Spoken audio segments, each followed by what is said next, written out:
Bandwidth for Changelog is provided by Fastly. Learn more at fastly.com. We move fast and fix things here at Changelog because of Rollbar. Check them out at rollbar.com. And we're hosted on Linode Cloud servers. Head to linode.com/changelog. This episode is brought to you by DigitalOcean. DigitalOcean is the simplest cloud platform for developers and teams with products like Droplets, Spaces, Kubernetes, load balancers, block storage, and pre-built one-click apps. You can deploy, manage, and scale cloud applications faster and more efficiently on DigitalOcean. Whether you're running one virtual machine or 10,000, DigitalOcean makes managing your infrastructure way too easy. Head to do.co/changelog. Again, do.co/changelog.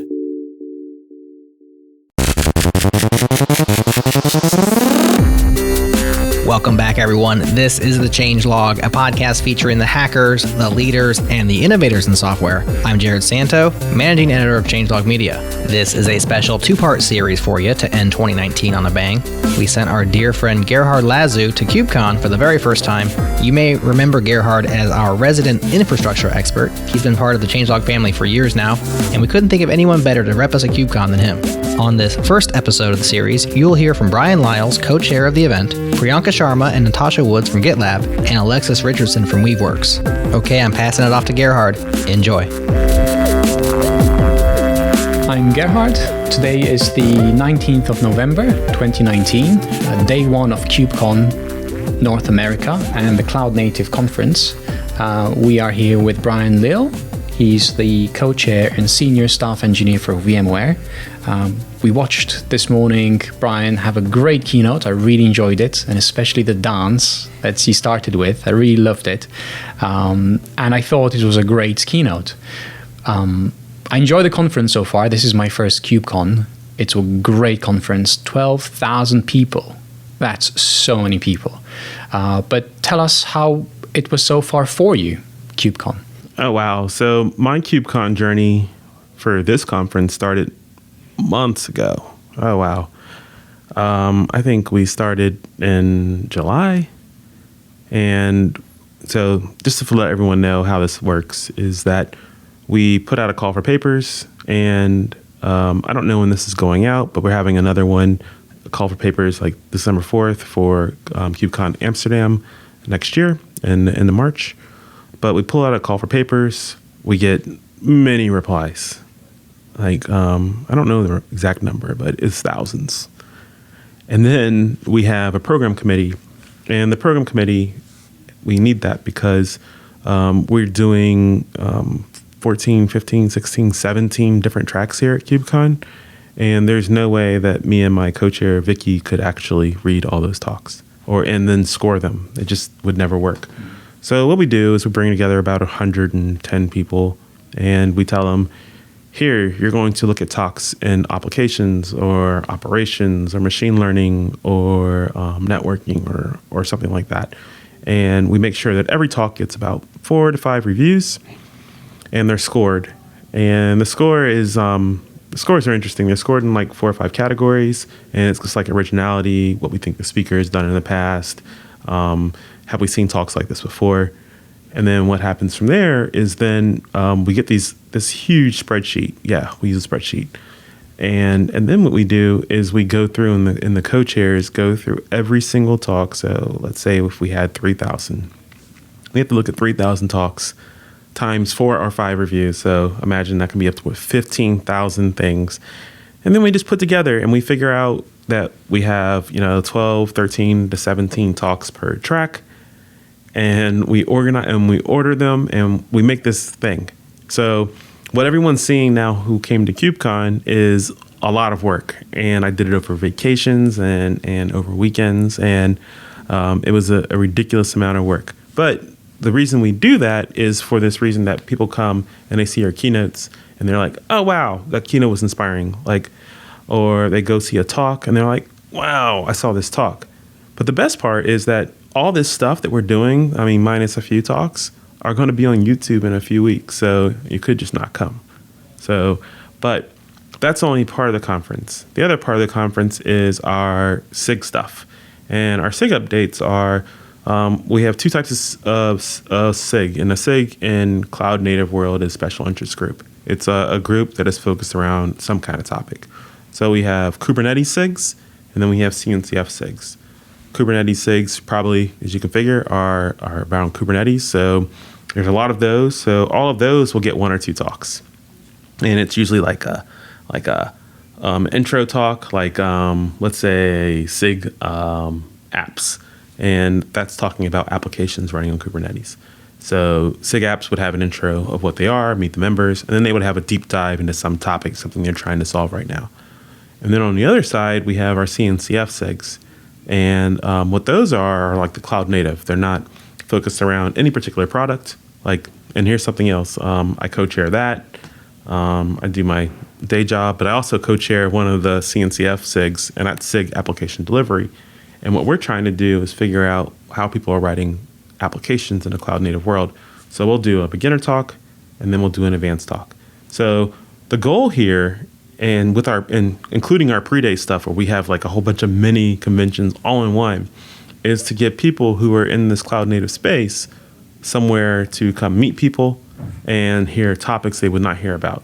And the best part about this is the first piece. It's meet people. I will not go to a single talk while I'm here at KubeCon, but between now and probably January or February, I'll probably watch 50 or 60 on YouTube.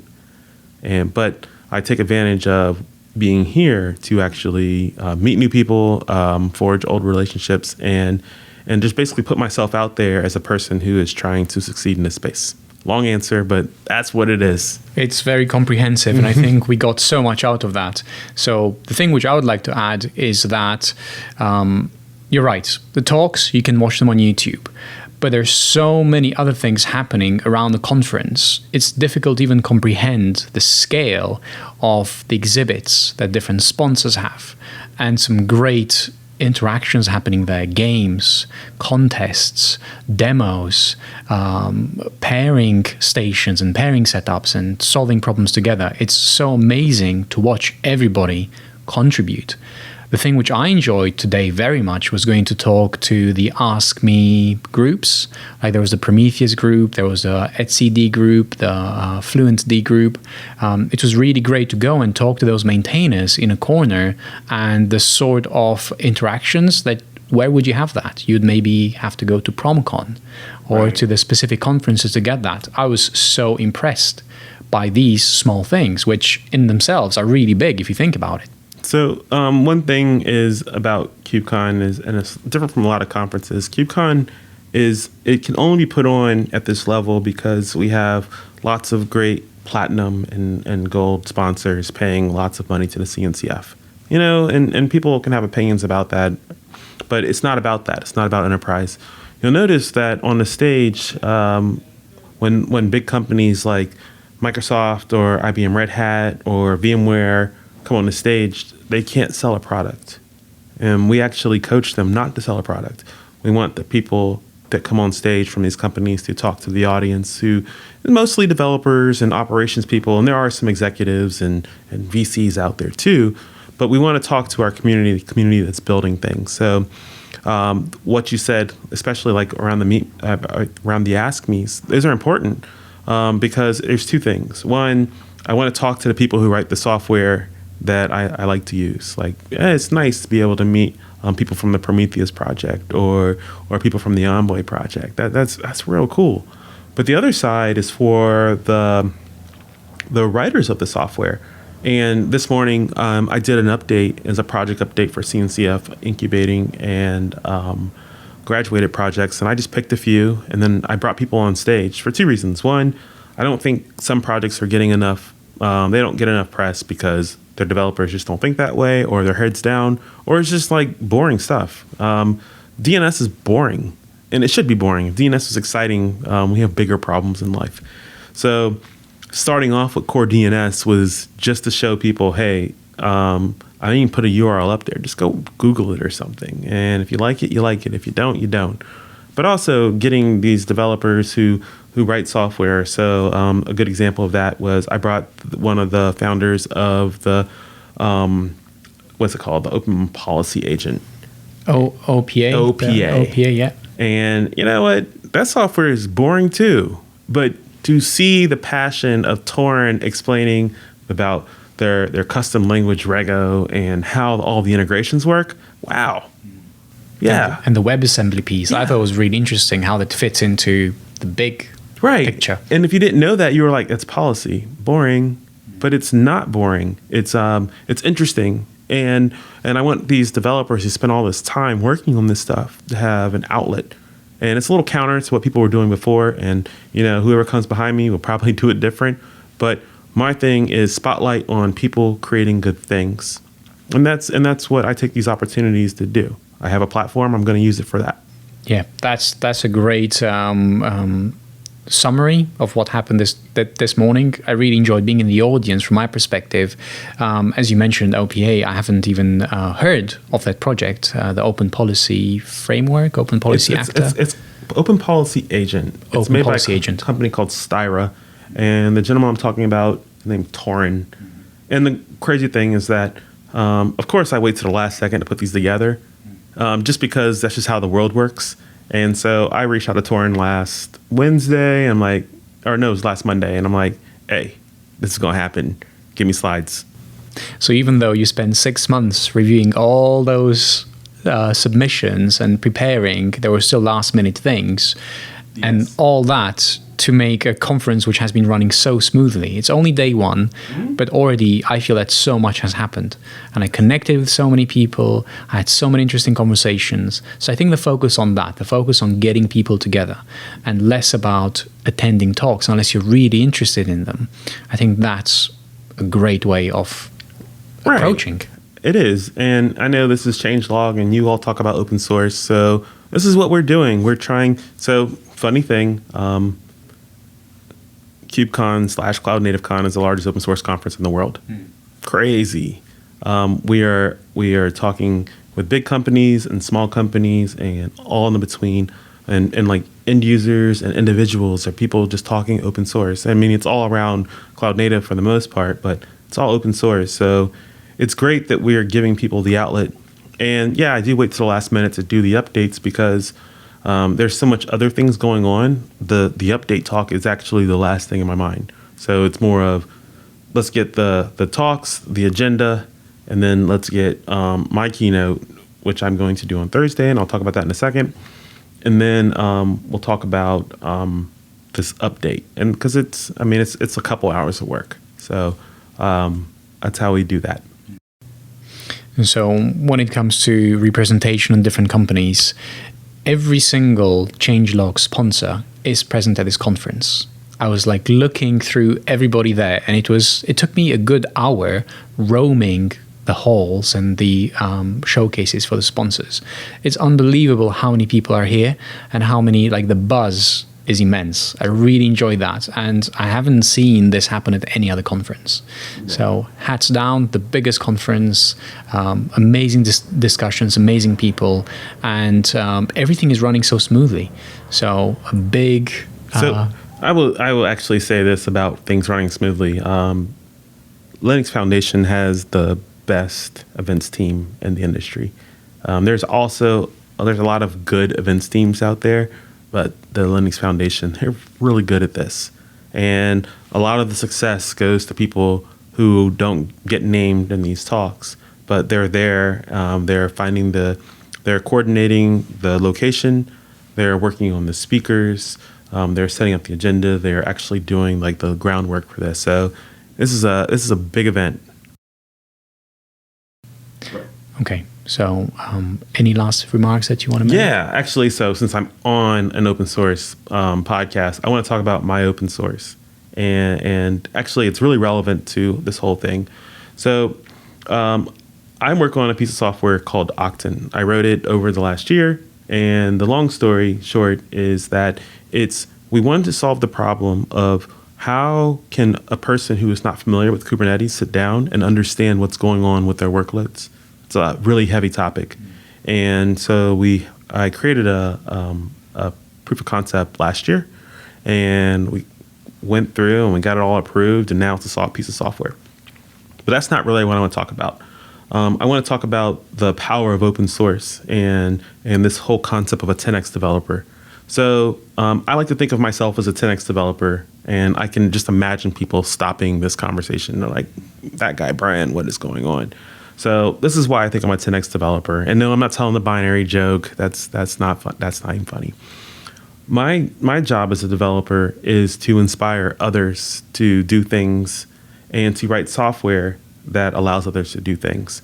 But the real testament of a piece of software, whether it's good software or even mediocre software, is if someone can take your software and do something with it that you never even thought of doing. So the reason I brought up this piece of software of Octant, where you can actually go and view your Kubernetes clusters, and we're putting more features in there like terminals and all sorts of things. But what I found is that I put a plugin system in there a few months ago on a weekend because, why not? Plugins seem pretty cool. But being at this conference this morning, I found 4 or 5 people to come up and said, oh, wow, your software is pretty cool. And I'm like, yeah. But, I'm like the developer is saying, well, I could have fixed this. I could have fixed that. They're like, no. It's amazing. And I wrote a plugin using your plugin system, which is crazy because we didn't document it. So people are creating software based on software that I wrote. So I've actually inspired people to do things, and someone has come and created something that I could not imagine with my software. That's what makes me a 10x developer. I've made more than 10 developers more productive. So guess what? 10x. I've 10x myself. And that's what I want to leave everyone with. It's like this whole myth of the 10x developer. Your job, if you can make 2 developers more productive, so that is so if you have 2 times 2, that's 4. So guess what? You're now a 4x developer. So if you can do it for 10 or 100 or 1,000, or in some cases at high levels like 1 million, because it's possible, that's how you actually scale yourself. And here's the crazy thing. Am I a good developer? I think so, because I practice. Am I the best developer? Probably not, because someone's practiced harder than I am. But we can still all be developers who are multipliers. And open source is actually one of the greatest ways of doing that, especially whenever you're using permissive licenses and you're allowing people to build things that aren't even possible without your software. And that's crazy. So I just want to leave everyone with that. And that's actually why I do all of this. I'm here to inspire on the stage, but I'm also here to inspire in software and just be inspirational all the way around. So that's my positivity moment for the afternoon. So I think that's amazing, and it's a rare skill to see the best in people, and it's even a rarer skill to want to contribute and make them even better, and to not empower others but emancipate others. That's a word which I like very much. Emancipating others to do things that they themselves couldn't do, giving them the idea, giving them the inspiration, or just a glimpse like what could be, and that's amazing. And that's something I think my parents taught me that. My dad taught me that the best idea you've ever had is that one you gave away, and it made it someone else's best idea.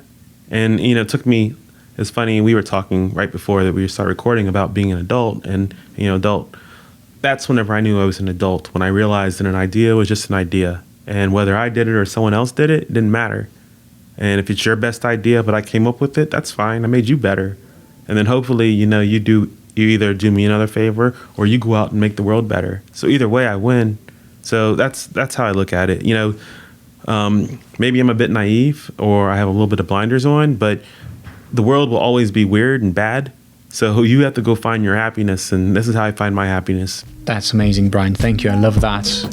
That's a perfect way of ending this. Thank you. Oh, no problem. I'm glad to do it.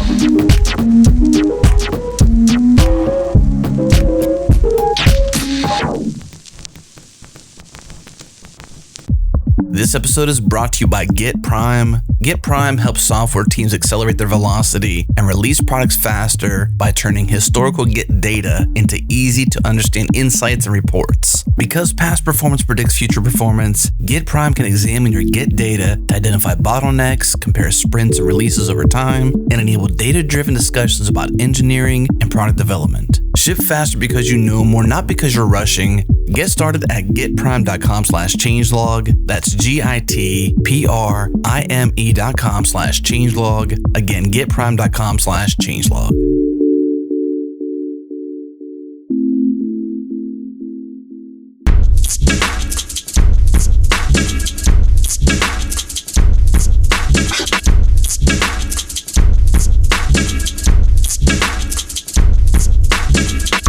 day 2 of KubeCon. It feels like it's been like a week. I know. So many things have happened. It's crazy. I know. It's the biggest conference I've been to. It doesn't stop surprising me. The amount of talent, the amount of openness, friendliness. I am really, really surprised by what I've seen here. So today we have Priyanka from GitLab and Natasha, also from GitLab, and they're here to talk about Kubernetes, releases, and anything else in between.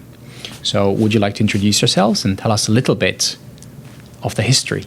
Sure. Thank you so much for having us. As you said, I am Priyanka.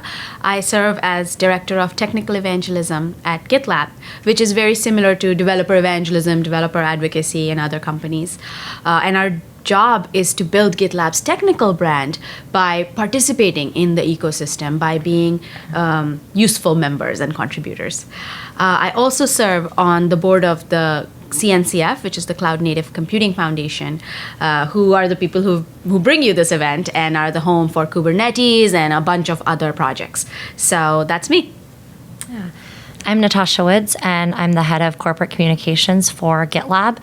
And a little bit of background before that, I worked on PR and marketing for CNCF. My first announcement was Kubernetes coming into the foundation several years ago, so that was very exciting. I also worked on a lot of the promotion for KubeCon, including the first one under the foundation when there was only 1,083 of us, and now there's 12,000 of us here this week.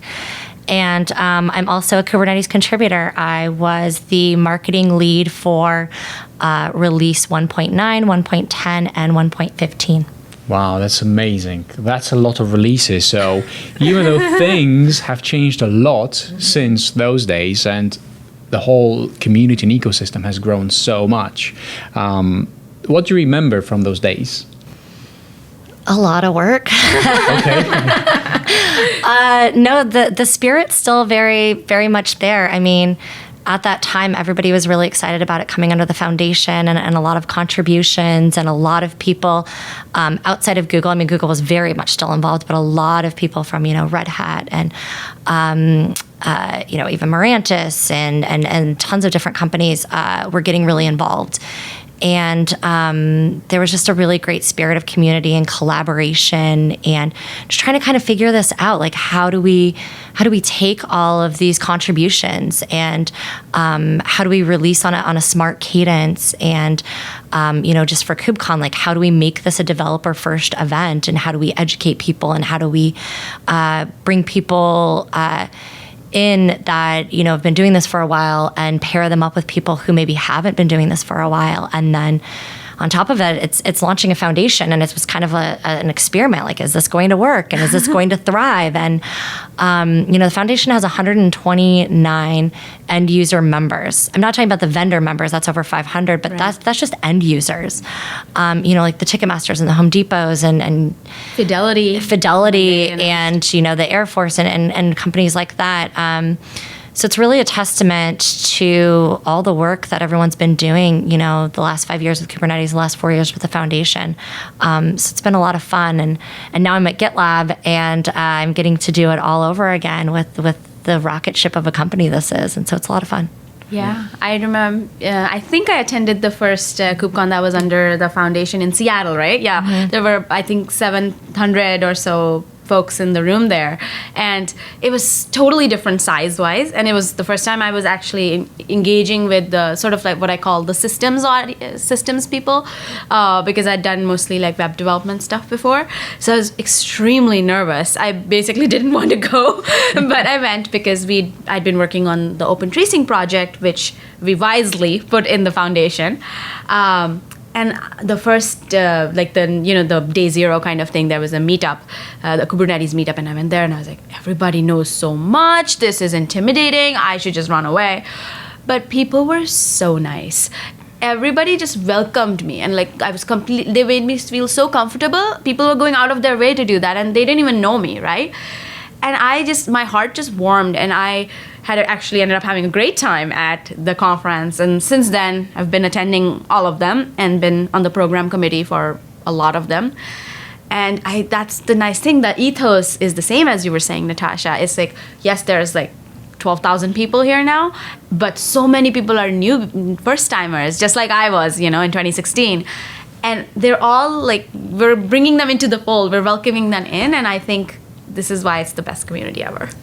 I would totally agree with everything you've said. The one thing which really stuck with me from today was Tim, I believe. He was talking about project over company, right? And he was saying how it doesn't matter which company you're from, because we're meeting in this space, which is the open source, the Kubernetes, and everything that goes around it, CNCF, right? It's so much more than just Kubernetes.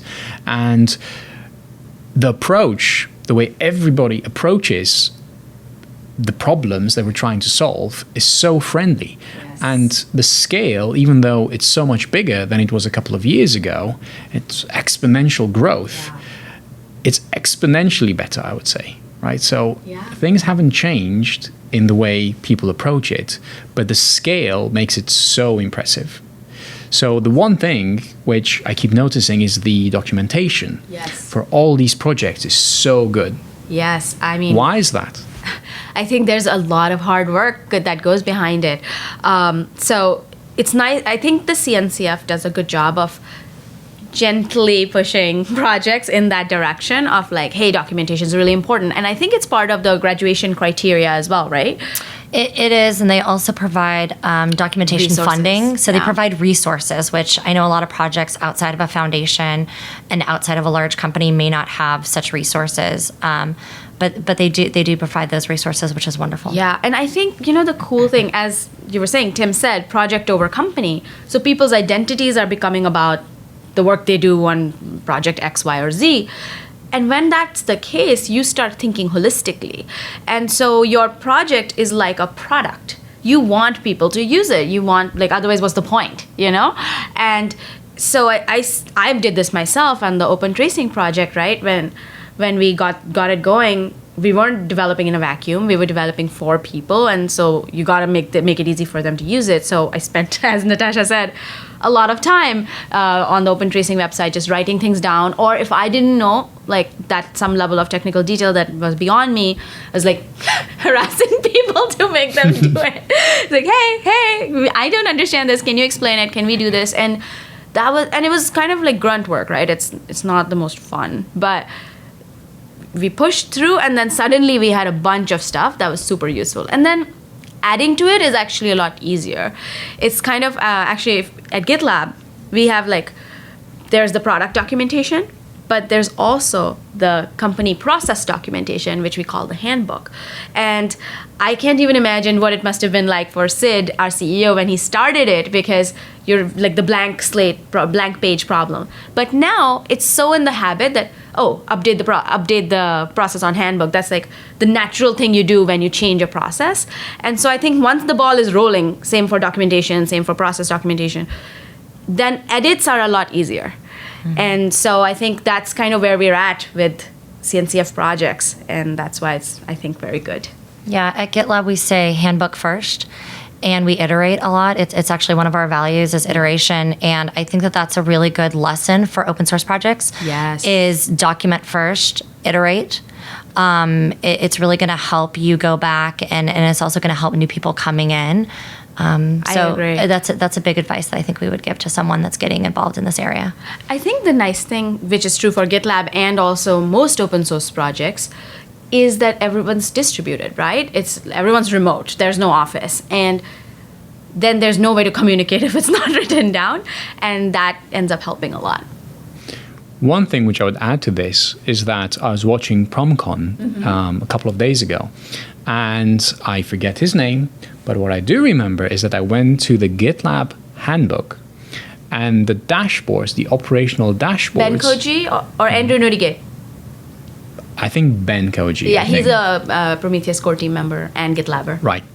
And having looked at the handbook, everything was there. So even from someone that didn't know that thing even existed, it was so approachable. So I looked at that, I clicked a couple of links, and all of a sudden I could see everything I wanted to learn from. And that's something that just happened. That is so cool you had that experience. That's what we aim for. Yeah. So I really enjoy that, I have to say, and works beyond the internal team. It also works for outsiders that may be interested in, hey, how does GitLab do this, or how do they do that? Yeah. I mean, there are people, I talk to a lot of startups. I don't know why. It just happens. And they're telling me, like, we basically are copying your GitLab handbook because it's the best way to document process and be efficient as a company.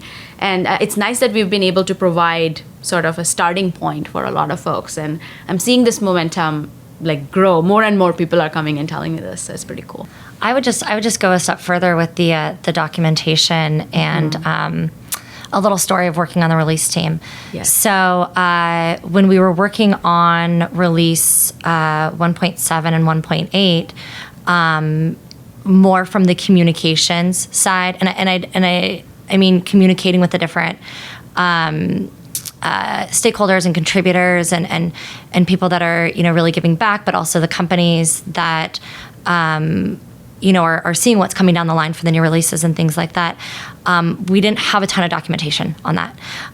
So for 1.9, Jace Dumars really championed, he was the release lead at the time, he really championed documenting the process and documenting everybody's roles. So you can go, and you can see all this documentation now, but what are each release team member's roles and responsibilities? What is the previous experience that they should have before they are elected to these roles? Because it changes each time for the release. And what are the key steps that need to happen from a timeline perspective? I mean, they've always had a timeline, but it was a little bit more detailed. And then we just iterated on it for several releases. And so Jace came to me and he said, we need to write down something for marketing. And marketing is always a very last thought, but there's so much more into it than just maybe, tweeting something out or calling a reporter to get an article. And so I sat down and I documented everything I did for that release, and we implemented it, and then we implemented it for 1.10. And then I was lucky enough to have my second child, and I was on maternity leave. And so I wasn't able to really update the next person and help them through if they had questions because I wasn't available. So they were able to take everything that I documented and implement it from a marketing perspective for the next few releases, which was really great and really helpful. And so some of those things were, learning what is coming down the pipeline from the SIGs and what is going to make it into the release and what's not going to make it in the release, and why is this relevant to the audience, and who is the audience? Why is it relevant to a vendor? Why is it relevant to a customer? Why is it relevant to another developer? And then making sure that that is communicated not only to within the blog post, but it's also communicated to any press that are covering it, because you don't want misinformation out there and confusion to happen. And then how is this being communicated to, say, the companies, like the Red Hats and CoreOS back then, and those types of companies who are following along with the releases? How are you communicating that to them? And so we actually created this really great detailed, process out of it. And, obviously Kubernetes is in a different league. It's, the same league as Linux. But for the smaller projects, you can take pieces of this and see the importance in communication across everything, and also documenting. I think I'd like to talk about documentation from a slightly different angle, which is that I think we were just talking before we went on the air that the open source ecosystem today is a lot more than some code, some library that you pull in and throw into your own software. It's a much more vibrant community. There's a lot more value and things going on, and part of that value is if you're building something, like let's say you're being entrepreneurial and building an app or something. It's a community where you can discuss ideas, where you can find friends to test your stuff, to give you feedback, all of that. And documentation actually plays a really strong role in that. So as an example, I'll tell you, the Jaeger project did this the first time, and I thought it was really cool, is that they don't have any telemetry baked into, user telemetry baked into their project, is open source, but they wanted to know who is using this, what's going on, how can we improve. So they started I think, an issue where it was like, okay, anybody who is using Jaeger, proactively, if you are open, just share what you're doing, what you like, what you don't like. And I was like, who's gonna write that, right? No, it's a long issue with so many people written in. And then that moved into, I think, a README. But what that did was suddenly they had this great feedback from their community on how to iterate, right? And then I actually I sometimes contribute to the Jaeger project when I have time. I help them out with, we picked people off of that list and asked them, hey, would you please do case studies? And people were already so engaged. Like normally what's the case study process like when you're a product, right? People are like, oh, they feel like they're doing you a favor, and there's like a bit of like a sort of a power dynamic, I think. But in this case, they were like grateful we called. And then suddenly we were writing all these case studies and had this like really deep detail of how to use Jaeger, what are the benefits, blah, blah, blah. And all of that started because like we used existing channels, which is issues, readmes, to write down that we're looking for X. People come and write down or like respond. And you're not just telling me, you're not just telling Yuri, you're not just telling an individual, you're telling the whole community what you're doing. So this like the one, like, you know, the many to many communication, which is what documentation is, I think is really powerful. It's about like the how to, but it's also about like how did it go? Where should we go next? And it changes how we do things, which is really cool, I think.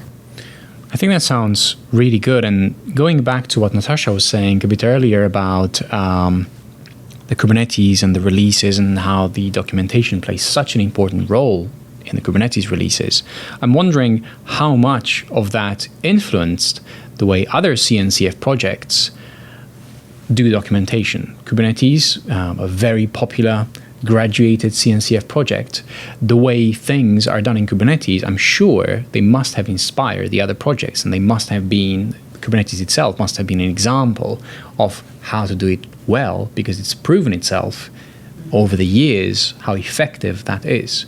And so many projects could have learned from that. And I'm wondering if some of those learnings made it in the graduation process of the CNCF itself. I would say that you would have to talk to the TOC about their decisions around the graduation process. But I will say that events like KubeCon bring the communities together, and it allows them to talk to each other and learn from each other. And the projects will host different deep dives at KubeCon.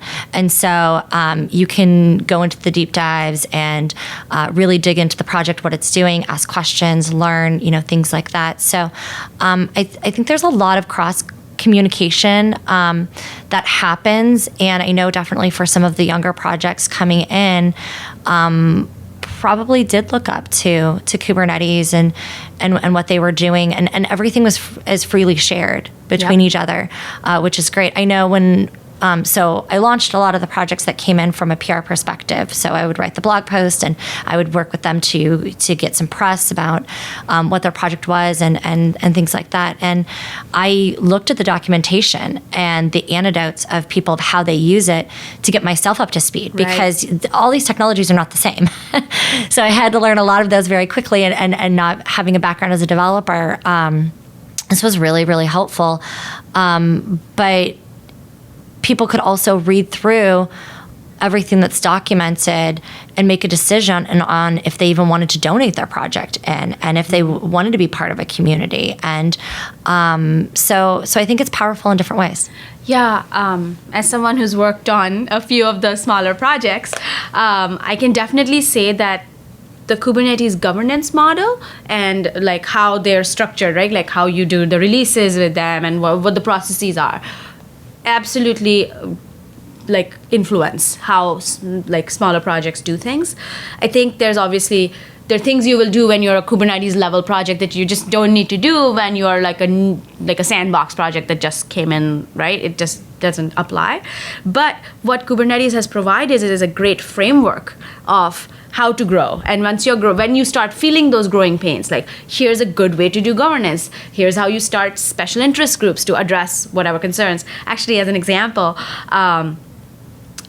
So there's a sister foundation called the CD Foundation, Continuous Delivery Foundation, and some members, we're a member, GitLab is a member, and some other members, and we were talking about how, well, interoperability is a key thing that we all set out to do with this foundation, but we're not sure if it's like there yet. And so seeing the example of how Kubernetes had special interest groups, SIGs, that's what we actually proposed. I put my name down as some of the people who proposed that, hey, why don't we have an interoperability SIG? So we had this structure, is structure the right word? Like framework, yes, exactly. We had this framework to learn from, and then like we moved a lot faster than like if we were the first people to think up of SIGs, right? So that's been really helpful. And I also think, like, to your point about how KubeCon, everybody comes here, learns, that started off very Kubernetes driven, right? And the other projects, I think, followed suit in how to like present themselves, how to like educate the community. So the learning is, I think, deeper than just like, oh, this is how Kubernetes structured their docs, let me do the same. It's more like processes, governance, the how to be we learn from Kubernetes. I can see this openness, this desire to be better, desire to learn. It's so present in everything. And it doesn't matter whether you're Red Hat or whether you're GitLab or whether you're Google. They all learn from one another, and they're willing to accept that there is a better way. And I haven't seen this before. This feels something new. And the scale that it reached, it feels like we are all trying to improve the technology around us. And it doesn't matter where we're from. We have this common language, we have these common frameworks that we can apply, and these approaches, which have proven themselves over the years. And the things that we are creating and the way we are working today feel so much better than it was 5 years ago. Yeah, I think, I would like to give a shout out to the CNCF leadership as well as the board. Not myself, the other people. I'm definitely a more newer member of the board relative to some folks who've been around for a while. I noticed that we had the board meeting on Monday, and I just noticed how passionately people were sitting debating some topics that were brought up. And someone asked me, like, why do these people care? Like, many of them have become like independently wealthy because of this ecosystem. Why do these people care? It's like, because we always want to be better. We will, you're never perfect. And the drive these people have, they could totally rest on their laurels, right? They could just chill and be like, we did this is great. No.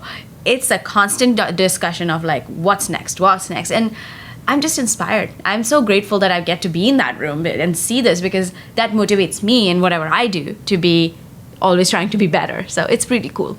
Yeah, I sat in on, I think it was the second or third board meeting for the CNCF ever, and it was just as passionate. Mm-hmm. It was just as passionate and driven. And I think that's also part of a culture change too. I mean, you have obviously different age groups here, and you have very young developers, and I mean even some of them are very young teenagers, right. And all the way through. And we want to make changes, and we want to be passionate about what we do every day. And we don't want to just be stuck in a rut or work on something that we don't seriously believe in and love. And so I think that's why this is a great space. Yeah. And I think that's also why the scale that you were commenting about is happening, is because nobody's resting on their laurels. It's like proactively identifying, okay, this is maybe not a problem right now, but within 6 months it will be. Maybe this is and that focus on preempting problems, I think, is what's keeping this community growing really well. So I'm wondering how much the fact that everybody is doing things for the right reasons has contributed to this community becoming what it is today. So there's no competition, or at least I don't see it. There's no trying to be better than someone else. We're trying to be better for ourselves and better than I was yesterday. But I'm not competing there's enough work. Just being better than yourself is like hard enough to do that. That's right? And it seems like that is the best reason to contribute and to be part of this, because it's forcing yourself to be better. And you're not competing with someone else. They're like all your friends, and they all have their like these goals, which seem to be the right goals. And that's why everybody is growing and everybody's happy, and there's no conflict. I haven't seen at least any conflict. I think there's healthy conflict, not like it's not like, oh, let me step on this person's toes to be taller myself. It's more like, well, maybe I disagree with you on how we should move forward, or because of my reasons, and this is my logic, and somebody else will think something else. That I see actually often, as we said, very passionate board meetings. Right. But I think, and also to your point of like it, I think what you're getting at is that it's like, it seems like a healthy community and like not like sort of self-interest driven. Exactly. And I think there's, obviously we're all very great, but there's also good like checks and balances in my point of view, because I've noticed this, like anytime, it seems like, let's say, I don't know, something is like somebody's maybe unintentionally taking advantage of something, it's brought up really quickly and it's discussed in the open. And so I think people nip it in the bud. And you have to be watchful of that, because realistically this community represents, it's a powerful community where like everyone's really humble, but these are the people that control a lot of like IT budgets and like decisions on like what software is bought somewhere, etc. So it could get very people could get very self-interest driven, but I think there's a check and balances, and also the avenues for people to actually promote themselves. Like I voluntarily spent a lot of time in the sponsor showcase today because I was having such a good time, like talking to like different booths. I even tweeted about them. No one told me to do it, but I was actually enjoying myself as an attendee and doing that. So I think providing that space where people can express self-interest and nipping it in the bud really quickly wherever, that's something's not the right avenue. That combination is really important. Yeah, and I would say that the community has a code of conduct. So the events have a code of conduct, the foundation has a code of conduct, projects to graduate need a code of conduct, and Kubernetes has been a really great example of a code of conduct. I know Sarah Novotny and Michelle Neroli and countless others worked on Kubernetes code of conduct very passionately, and when there were violations, they took it very seriously. And even here at KubeCon, if there is a code of conduct violation, the events team takes it extremely seriously. And so I think that in itself sets a precedent for everybody. We have a code of conduct for GitLab if you're contributing on the issues, and we remind people of it. And so it's definitely very serious, and I think that helps with the checks and balance. It helps keep people in check, and they more come to this conference with that open source code of conduct mindset, or the way that they contribute with each other on the projects or cross-company partnerships. And I think sometimes that has been trumping capitalism and competition. Yes. I do disagree. There is competition, and companies do need to make money, and some of them are doing very well, and some of them are great upstarts, and but there's a level of respect that's in this community that maybe some other communities, it's a little bit more cutthroat. And I really appreciate that.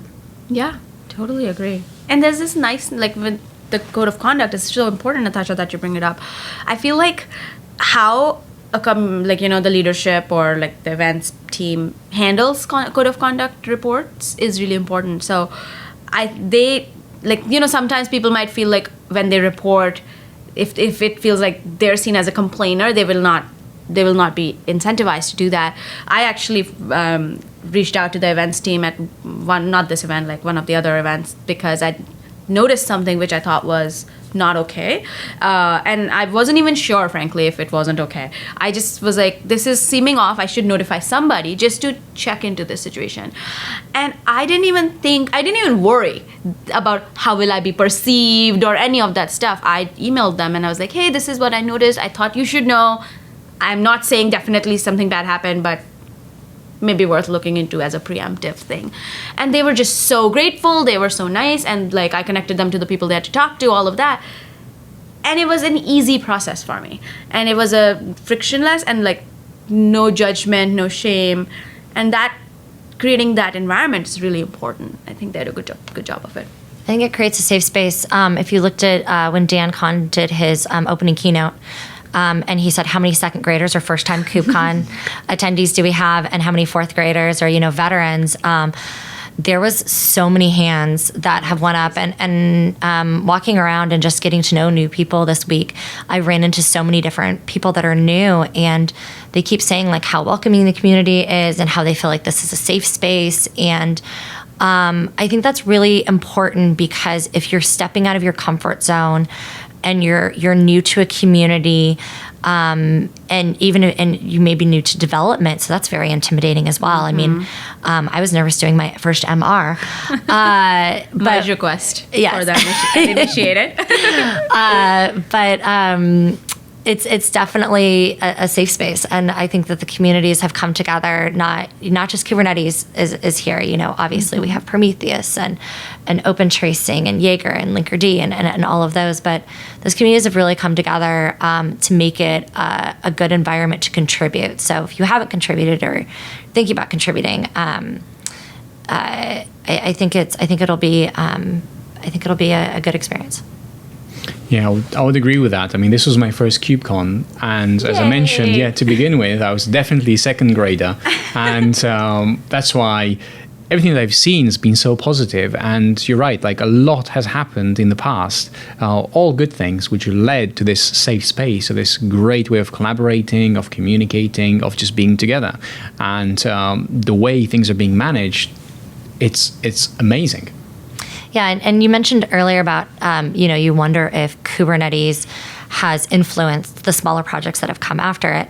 And the same could be said as, has KubeCon influenced some of the conferences that have come after it? And I'm going to give a big shout out to Priyanka here, because she worked tirelessly to put out the first GitLab commit event, which happened in Brooklyn in September. And it's GitLab's first user conference. We've never done this before. And obviously, more larger companies than us have their conferences. And we fashioned a lot of that conference after KubeCon. We wanted it to have that same learning and open community feel. We wanted it to be a safe space. We wanted people to walk away just having a great experience. And our events team has been great about doing that. But it was a big influence for us. Absolutely. I think like the biggest thing, at least for me, when I was thinking about GitLab Commit, was that we want to be like KubeCon in that content is king. You have to educate. You have to have real stuff to say, not some pitches, And we focused a lot. I borrowed a lot from the program. I'm on the program committee for KubeCon. And that, thank God, because I was able to kind of mirror that process. We didn't need to be as complex, because it's the first time event, but I had a framework, a playbook to work with, and that I think created the good content that we saw at GitLab Commit. Because everything was documented. Everything was documented. So circular. We keep coming back to this, right? That's great. It's pretty cool. So what do the next 6 months look like for you, or maybe between now and the next KubeCon, which is in 2020, October or November? Well, there's Amsterdam first. There's EU. So there's 3 actually: EU, Asia Pac, and US. So 3 checkpoints in the year, right. I think. So what's next? Well, from my perspective, I'm actually really excited about Amsterdam because it's in about 6 months, and I think a lot of stuff that we're seeing that I attended talks about will have, there'll be projects that have more projects will have joined CNCF, as some technologies will have released 1.0s, and so I'm sort of I feel more prepared now for that. So this has been a good checkpoint for me. I think my focus as a technical evangelism person at GitLab is going to be to make sure we're engaging in those conversations and bringing the GitLab perspective, because the nice thing that I think GitLab contributes to these conversations is that we're very close to the end users. We ourselves are an end user, right? Because GitLab is also on a DevOps transformation, cloud native journey. And over 100,000 organizations use GitLab pretty extensively. Even randomly walking down these halls, I would meet people. They'd be like, "Oh yeah, I'm a GitLab user. I'm using it to deploy to Kubernetes." I was like, rock on, that's awesome. And so it's a really big priority to just like engage with the community and keep bringing that perspective in. So that's like on a high level what I'm thinking about. Yeah, not to freak you out, it's 4 months away. It's March 31 or 31st. No, I mean, I think a big priority for us is we have GitLab Commit San Francisco on January 14th. And so just kind of, again, bringing our community together. And it's great because there's a lot of like lessons learned and a lot of great content here, and just seeing the way that people are learning, and kind of taking that back to that conference as well. And then, transitioning over to the next KubeCon will be a lot of fun. I'm excited for some of the next releases GitLab has coming out. We have a great EKS integration. Auto cluster create. Sorry. Yes, thank you. Auto cluster create. We have a great cross-plane integration. That's a big one. For our release is coming out on the 22nd of November. So I'm excited to see that. I'm excited for Christmas because I'm tired. I need a break. That'll be fun. No, it's just really cool to see the community. This is the first KubeCon I've attended not working for CNCF. Yeah. It's a big deal. It's a big deal. That was a big, big part of my life. And I'm still very appreciative of everything I learned and just being part of the community. And it's been really nice. I can't tell you how many great conversations I've had this week and how many hugs and just wonderful time spent just catching up with people and what they're doing and just watching the foundation grow and just being so proud. And you've done so much for it. It's amazing. And just proud of all the little technologies and how far they've come. And when I heard Cloud Events hit 1.0, I was like, yes! I was so excited for Cloud Events. If you haven't heard of Cloud Events, go check it out. But they hit their 1.0, and I was like, man, I remember when Doug Davis first brought that into the SIG, and look what it looks like now. And that one actually is really useful because I'm a track host at KubeCon, and so I introduced a talk about cloud events, and there's a lot of confusion around like cloud events, Knative, which one to use type of thing. And this talk, it's by Ian Coffey, and so people can look it up. And it's I think it's like a future of cloud events, something like that. There's future in the title, but it really shows well how those two work together. So Cloud Events has and I learned, which I didn't know before that session, just it's really matured and it's pretty useful part of how to do serverless eventing, basically. I'm gonna have to go to the CNCF YouTube page and check out that the video from his session. Yeah, he it was so funny. He had this demo which was AI bots talking to each other, and there was moods he could set. So he set the mood distracted, and so the bots just started saying things like sparkly, so distracting, unicorn here. So it was just random stuff, but it's demos like that. It makes the story accessible and interesting, and I feel like I came away much more knowledgeable of cloud events and Knative and how the two work together, blah blah blah. So highly recommend that one. Can I add that application to my kids and go and sleep? That's really funny. That would be wonderful. I actually just wanted to the 12.5 release that you mentioned for GitLab, I think is really got some impactful stuff. One thing that we had so much cool stuff to discuss we didn't touch upon is just the importance that we are seeing at this conference of multi-cloud. I mean, our CEO Sid, he said, we hosted a multi-cloud con, and he said, Kubernetes is the great equalizer for the clouds. And that's so true. In 12.5, which is coming out in 2 days' time, GitLab's going to ship with Crossplane, which is an open source project, which basically enables application portability between clouds, because it's a universal control plane where every cloud is a first-class citizen. It was pretty amazing, right? And exactly what's needed. So I think that one's a big one because it will help end users in this, the desire to be not locked in, to be multi-cloud, go a step further and within the comfort of, the tooling and workflows that they're used to. So I did want to give a shout out to that. Yeah, Crossplane, I mean, following them closely. Yeah. Marcus, he was working for Linode at the time. Sorry, who? Marcus. Oh. Marcus. I forget his last name. Johans? No, not Johansson. Marcus. Not sure. I know Bassam well, but not. Yeah. So first name Marcus, and he worked a lot on Linode, on the Terraform provider, on the Kubernetes building blocks, and that's when we were working together from the Changelog side and with Linode, because Linode is one of the Changelog's partners and sponsors, and. When he transitioned to Upbound and started Crossplane, I was so excited to see 0.3, 0.4, and the live streaming which they are doing, and the interface to use the Kubernetes interface to interact with all these clouds and making them so accessible. That was amazing. Exactly what's needed. What's needed. It's pretty cool.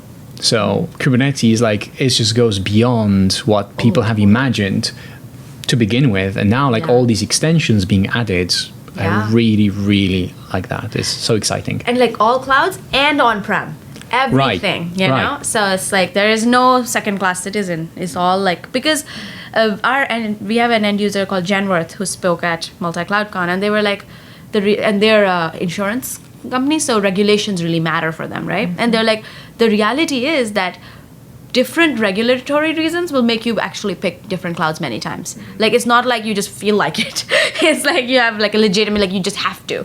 And so the end users are in a we have to use multi-cloud boat. So we got to help them, We have to make progress to just level the playing field of operations. Yeah, you make a really good point. It's I think Crossplane and GitLab and a lot of the companies you see here are having to meet the end user where they're at versus, they have a desire to do this. Well, sometimes they're locked in and they can't. Right. And I'm not talking about vendor lock-in. I'm talking about regulation lock-in, right. Things like that. And so it's really meeting with them where they're at and knowing that going in.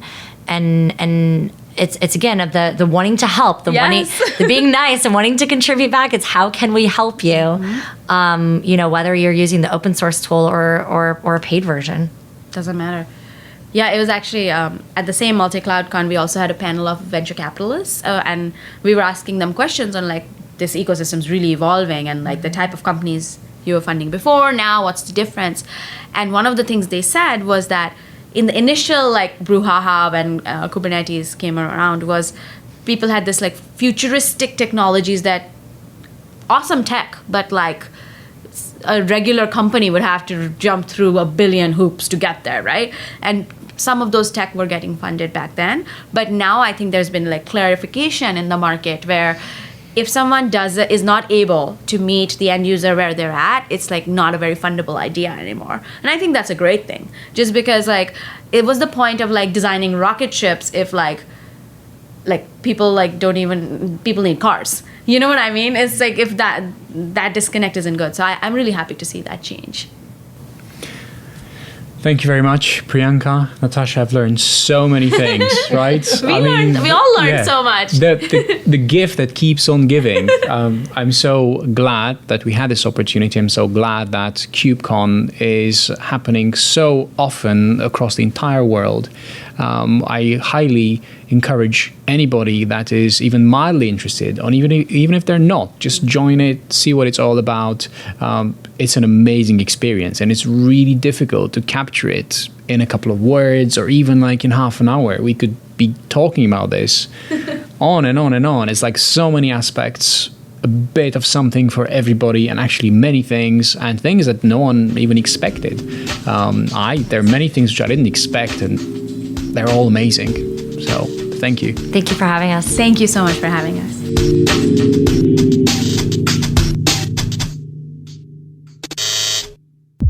How often do you think about internal tooling? I'm talking about the back office apps, the tool the customer service team uses to access your databases, the S3 uploader you built last year for the marketing team, that quick Firebase admin panel that lets you monitor key KPIs, and maybe even the tool that your data science team had together so they can provide custom ad spend insights. Literally every line of business relies upon internal tooling, but if I'm being honest, I don't know many engineers out there who enjoy building internal tools, let alone getting them excited about maintaining or even supporting them. And this is where retool comes in. Companies like DoorDash, Brex, Plaid, and even Amazon, they use retool to build internal tooling super fast. The idea is that almost all internal tools look the same. They're made of tables, drop-downs, buttons, text inputs, and retool gives you a point, click, drag and drop interface that makes it super simple to build these types of interfaces in hours, not days. Retool connects to any database or API. For example, to pull data from Postgres, just write a SQL query and drag and drop a table onto the canvas. And if you want to search across those fields, add a search input bar and update your query, save it, share it. It's too easy. Retool is built by engineers, explicitly for engineers. And for those concerned about data security, Retool can even be set up on-premise in about 15 minutes using Docker, Kubernetes, or Heroku. Learn more and try it free at retool.com/changelog. Again, retool.com/changelog. And by our friends at Square, we're helping them to announce their new developer YouTube channel. Head to youtube.com/squaredev to learn more and subscribe. Here's a preview of their first episode of the Sandbox Show, where Shannon Skipper and Richard Moot deep dive into the concept of item potency.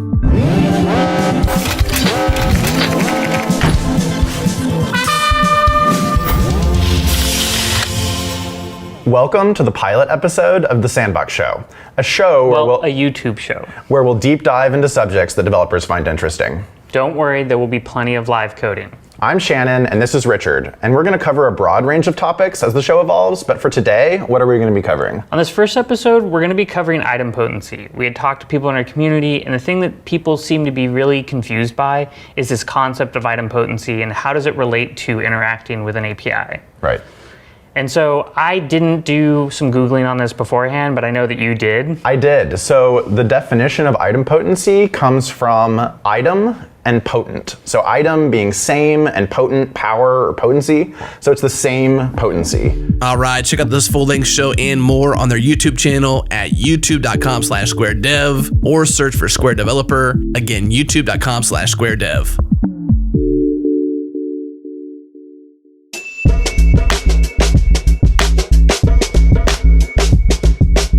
It's the 21st of November, 2019. It's the last day of KubeCon. It's a sunny day. We had 2 days of rain and wind and misery. The spirits were high. Everybody was super excited. And now, on a sunny day, we have Alexis from Weaveworks with us here, sharing some of his mindset and sharing some of his takeaways from this amazing event. Thank you. Nice to meet you, Gerhard. Glad to be here. What got you really excited at this KubeCon? I was tweeting about this morning. Something I saw today that was exciting, and yesterday I was very happy to see that the conference has grown, but also the foundation has changed its style a little bit. And people are now coming through the community and from other communities, other open source communities, other technology communities, and saying that they want more of a say and a role in how the foundation works, and therefore how the ecosystem functions, how the projects work, how we add value to end users, and all of these things, which I think represents a passion from the community. So I could be very passionate about other people's passion about the success of the project. So yes, people were saying, how do we get elected to the TOC? I want to be elected. I want to stand. Where does it say? And it turns out that, this isn't very well described and it's a little bit complicated. So we need to make it clearer to people how to get involved, how to help, and we need to simplify the process of people getting involved so the community can run this thing. So that's very exciting to see. It represents a real maturity. On the commercial front, we've been down on I've been on the floor this morning and talking to lots and lots of people, companies using Kubernetes, GitOps, Weaveworks, very successfully to build real commercial platforms. Kubernetes app platforms, app delivery, CI/CD, all of these things are things they're already using now. A couple of years ago, they were just getting started, and that's really changed. Yesterday, I was on stage with Fidelity, talking about a solution for the Fidelity platform in the cloud. It's been a long time waiting for a big financial to make that kind of bet of putting everything in the cloud. There's been a few others as well, but it's very impressive. So that's been great. I think that's really exciting to see. It's not just a maturity in the way the community is approaching this ecosystem, which has grown so much. And a lot of ecosystems, when they get to a certain point, they start to degrade.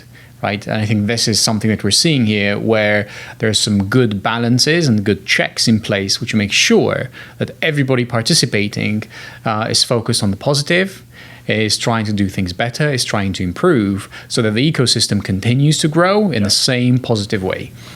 Absolutely. I mean, if you think about the ecosystem as an economy or a marketplace of ideas, perhaps, you might use phrases like level playing field or fairness and trust. Continuing the analogy, if it were a table like the one in front of us, somebody could overbalance it. You could have those four corners, which are, what are they? The end users, maybe the projects, maybe the small vendors, maybe the big sponsors.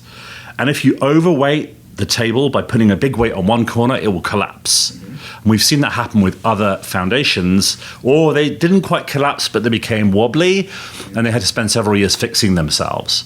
And if you don't have a balance of interests so that everybody can participate, the whole thing falls over. I think that's a great analogy, and that helps people understand a little bit more what is maybe one of the things that are special about the CNCF, about the Linux Foundation, about Kubernetes and KubeCon itself. We can see these good principles everywhere around us. For example, we want to see great projects. I'm personally involved in projects like Flux and Argo now, which have joined together, Flagger. We've worked with other projects as well that are either in or hovering around the CNCF, like Cortex and Scope. Now, we want the CNCF to be a great place for fantastic open source projects, a really appealing place to put your project if you want to be a real leader in the space, and we want to bring in the ones that we think are the best. Not necessarily individually the best. Sometimes there'll be several projects that collectively cover different aspects of one space. We're not a kingmaker organization. And some people have said, I am confused. There are components. Where is my platform? If we were to pick one stack or one platform, we would be forced to focus on just one use case. So instead, what we've done is we've created an environment where vendors and big end users and systems integrators can choose how to assemble platforms and create economic value around that and create products. So we have a separation of project components and commercial products that the CNCF encourages. Now, with other foundations, there's been things where even naming any commercial interests at all in the room gets you sent out. Mm-hmm. And I used to work at VMware, and we were responsible for Tomcat. And if we used Tomcat in the wrong way, we'd get letters from the Apache Foundation. Mm-hmm. Then there was the Eclipse Foundation, which moved a long way towards the commercial interests. But unfortunately, what's happened to that? It's struggled a bit. I think with OpenStack, they one of the things that wasn't quite right was they tried to create a single stack-like organism at the beginning, which meant that the more it grew, the harder it became to change. Right. And it was only suited to one use case. And of course, if they got the use case wrong, because they thought it might be public cloud, then it was private cloud, then it was automated data center, then Stack wouldn't necessarily adjust with that. So we don't want to make that mistake. So we want there to be great projects that you can build into platforms and products, but we see vendors doing that. Right. So the thing which I would like to add to this is that many mistakes have been made in the past, but the difference that I can see in this ecosystem is that sufficient people that have learned from those mistakes came together and are very wary of what happened in the past, and they're very conscious, and they, just like yourself, they're saying, let's not make those same mistakes again. And everybody seems to be pulling in the right direction and seem to have the right reasons and the right reasoning, so that what is happening now is like a best of many worlds. I believe that the analogy for the cloud native change is the rise of the World Wide Web in the 90s. That was the last time we saw a really significant technology replatforming, creating masses of business opportunities for large and small companies, but also fun things to do, technology changes for developers and for the community, held together by open source and also open standards like W3C, with all the big technology creators pushing in the same direction together. And if you were part of that, it was just a lot of fun as well. And I see that again today. That's what makes the CNCF so exciting, is we have a collection of technologies that's creating a new platform for a new class of applications and digital experiences. And, companies that don't understand that are lost. I just think they just don't get it. They are so confused. And a couple have struggled. It's been a bit too difficult for them to understand how the end users are driving this as well now. We didn't see that with, say OpenStack or big data, where were the JP Morgans or the Intuits? I'm wearing an Intuit t-shirt. So yeah, there you go. Okay, so to take one specific aspect, which I know that you're very passionate about, is GitOps. And just like to go a bit down on the vertical as far as GitOps is concerned. First of all, what is GitOps? So GitOps is, we called it operations by pull request. It's fundamentally about automation, Git and ops. So Git is, as you know, an open source, shared control system for documents and code, which has many implementations, including GitHub, GitLab, Bitbucket, and others. And actually, you don't even need to use Git for GitOps, but it's probably the best implementation of the concept. And around Git, we have developer workflows.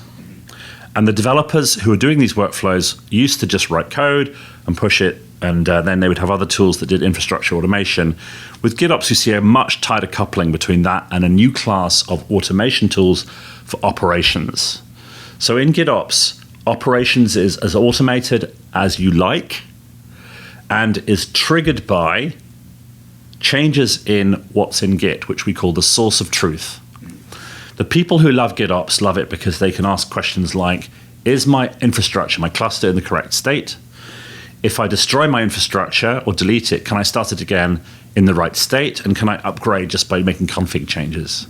If you can't do those things, you will end up in a manual, semi-automated mess. And that's why so many people today have got stuck with one or two or three snowflake Kubernetes clusters, which end up getting frozen. And then when the team that build them move on, they don't know how to adapt them to new circumstances. And commercially, we are engaged with customers who are building application platforms using this. So yesterday on stage with Fidelity, we showed how GitOps was an enabler for, currently it's on Amazon, but it's designed inherently to be multi-cloud. A new class of application platform for categories like machine learning, big data, mobile apps, etc. So it's a very, very powerful technique for building application platforms using our products and also many open source tools. So would you say that GitOps is enabling the Kubernetes landscape, or the Kubernetes landscape is enabling GitOps? I would say if Kubernetes is the problem, GitOps is the solution. Really? Okay, that's a great way of putting it. Okay. So beyond Kubernetes, do you see GitOps going into other areas? So can it expand beyond it? For me, yeah. I mean, obviously there were tools like, so the concept of GitOps was invented by Mark Burgess with CF Engine in the 90s. And then it was popularized through the continuous delivery movement and infrastructure as code with books like Continuous Delivery by Jez Humble and Dave Farley, which talk about this idea of having autonomic convergent changes. So the idea is you make a change in config and then you never touch production, but it always converges to the correct state based on automation tools. That was a prediction because we didn't have all the tools yet. Then we had tools like Puppet and Chef, which do this. The declarative approach turned out to be a better one. People started talking about infrastructure as code. Then we had immutable containers, which is another piece of the puzzle. And then we had tools like Terraform and Kubernetes and Flux and Flagger and many, many other GitOps tools. You don't have to use us. There's others as well. Argo is one from Intuit. I think that GitOps is spreading beyond the core Kubernetes environment. If you're using Terraform, you're doing GitOps for broader things. I'm seeing it being integrated with backend services by both Google and Amazon projects. I'm seeing GitOps for Lambda functions coming through. I'm seeing GitOps for database schemas coming through and database upgrades. There's a company called Replicator that just released a bunch of really nice GitOps tools which cover interesting cases like that. What we haven't seen yet is GitOps for data. What is the versioning story for that? Obviously, considerably more complicated. Probably best to leave it alone for now. So there's Argo, and there's Flux, and there's this continuous delivery, and there's the GitOps. very powerful concepts. Where does running tests, continuous integration come into play? So the great news is you carry on doing that. You're using Jenkins, please carry on using Jenkins. You're using commercial Jenkins, cloud-based, carry on doing that. Or you're using Circle CI, or you're using GitLab. These are all wonderful tools for doing what we think of as a dev cycle.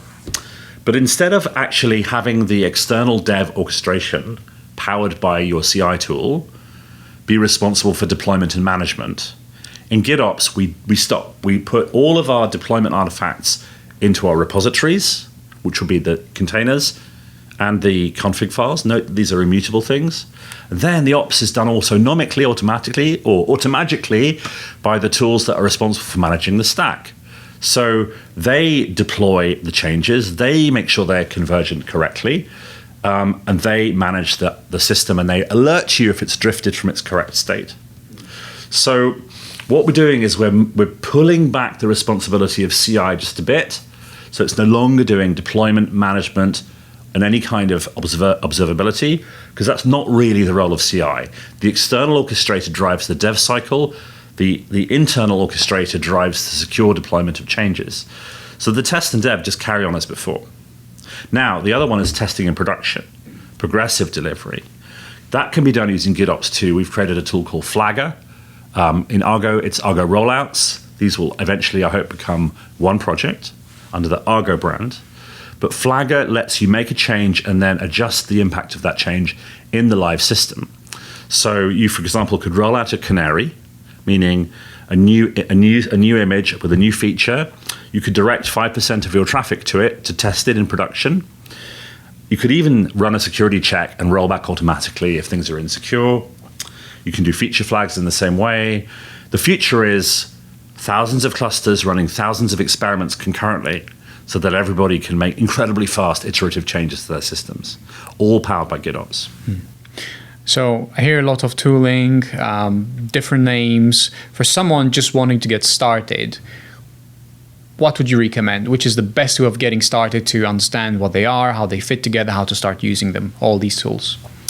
We have a lot of information on our website, weave.works, about this. Go to the GitOps pages. There's an independent site called gitops.tech, which I recommend as well. There are tools like Firecube, WKS-CTL, EKS-CTL, Flux, and Flagger. If you read about those, you can start doing GitOps immediately. And in fact, more and more companies are getting into GitOps. I think one thing that we're missing still is the ultimate getting started guide. So that could be a great thing for somebody to write. Excellent. So contributions welcome and contributors welcome. And I think this is one of the areas which are worth emphasizing, how there's so much great documentation and so many people willing to help. Anybody that wants to join, anybody that wants to, just at least get interested. And if something isn't there, reach out and you can definitely help. So just by pointing out that, hey, this doesn't make sense, and contributing what you think would make sense, that's a great way of contributing on its own. Or just ask questions on Twitter, whatever you like. I'm Monadic on Twitter. I'm happy to take GitOps questions, as long as there aren't too many of them. What's next for you? What do you have coming up? What things into 2020, the first thing that you're excited about? Well, Weaveworks is an American company with loads of great American staff distributed all around the US. We're hiring very quickly. Please get in touch if you'd like to work with us. We work remote and distributed, as well as we have a few offices for people in big cities. However, you may have noticed, British. I have an English accent. I will be enjoying next week what we think of in England as the quiet week, while all the Americans are partying with their Thanksgiving, because the week after that is Amazon reInvent. I'll be in Vegas with all that entails. Exciting. Too many conferences, right? Too many great conferences. It's really difficult to pick which ones to go to. Well, I try to go as few as possible because of the carbon footprint impact, but I think that these ones I have to be at the moment. Thank you very much, Alexis. This was great. Thank you.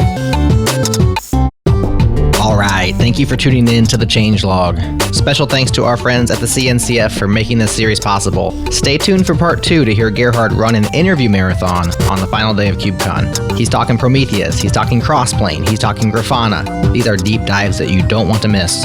If you haven't yet, upgrade to our master feed. Think of it like a mono repo for Changelog podcasts. Get this show, Go Time, JS Party, and everything we produce all in one place. You've got nothing to lose. Our music is produced by the Beat Freak. Breakmaster Cylinder, be sure to support our sponsors. You know Fastly, Rollbar, and Linode all have our back. Thank you for listening. We'll talk to you next time.